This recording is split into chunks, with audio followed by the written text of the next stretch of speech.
انسان کا نصیب اتنی بار بدلتا ہے جتنی بار وہ اللہ سے رجوع کرتا ہے۔ جب تم تھک جاؤ تو کچھ دیر اللہ کے سامنے رو لیا کرو، مشکلوں کا وزن کم ہو جائے گا۔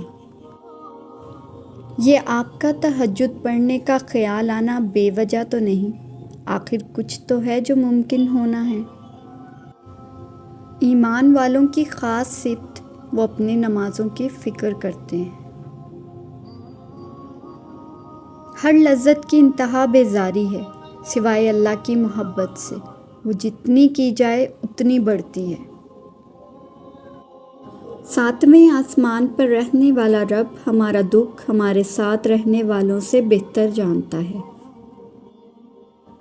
میری پکار سنتا ہے سرگوشیوں میں بھی، حالانکہ درمیان میں ہیں 7 آسمان۔ لوگ لاکھ کہیں یہ ممکن نہیں، مگر میں نے اس کے کن سے تقدیریں بدلتی دیکھی ہیں۔ اگر سجدے کے بغیر روح کو سکون مل سکتا تو اللہ کبھی بھی اسے فرض قرار نہ دیتا۔ اپنے درد کو خدا سے بانٹ لیا کریں، پھر درد جانے، دوا جانے اور خدا جانے۔ حالت سجدہ کی دھیمی سسکیاں بارگاہ الہی میں بڑا کہرام مچاتی ہیں۔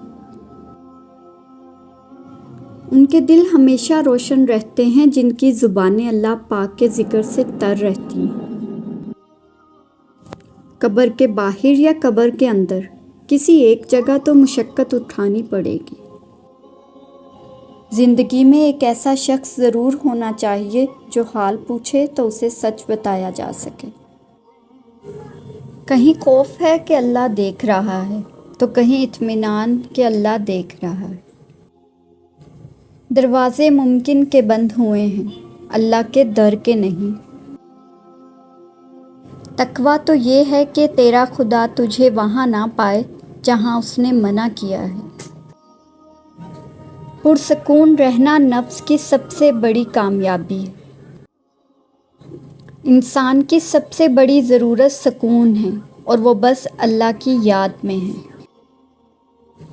خوبصورتی کا تعلق نظر سے کم اور دل سے زیادہ ہوتا ہے۔ اس خاک کو ہدایت دے مولا، اس خاک میں ملنے سے پہلے۔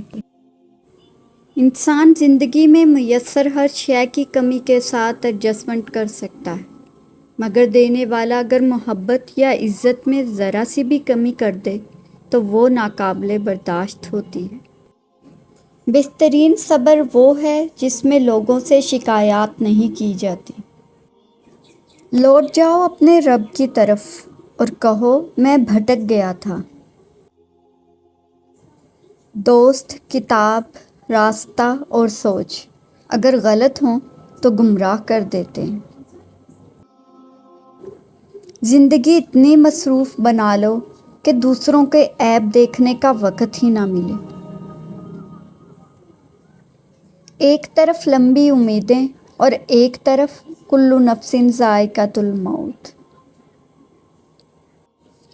انسان کی سب سے خطرناک ایجاد عارضی تعلقات ہیں۔ وہ راستے پہلے ہی بنا دیتا ہے لیکن عطا صرف بہترین وقت پر کرتا ہے۔ مضبوط بنیں، مضبوط رہیں، آنسو صرف جائے نماز پر اچھے لگتے ہیں۔ شام کی خاموشی میں سب سے زیادہ حسین آواز اذان کی لگتی ہے۔ اپنے خلاف باتیں خاموشی سے سن لو اور جواب دینے کا حق وقت کو دے دو۔ سب کچھ عارضی ہے، جذبات، خیالات، منظر، لوگ اور دنیا۔ برداشت اور خاموشی ہر ناپسندیدہ عمل کا ایک شریفانہ جواب ہے۔ روٹھ جانا سنت عائشہ ہے اور منا لینا سنت محمد۔ ناشکری زوال کا آغاز اور استغفر اللہ سربلندی کا وظیفہ ہے۔ ایک وہی تو ہے جو تم سے بیزار نہیں ہوتا، جو یہ جانتا ہے کہ تم اپنی غرض کے لیے اس کو پکار رہے ہو، مگر پھر بھی وہ تمہیں سنتا ہے، بہت غور سے سنتا ہے۔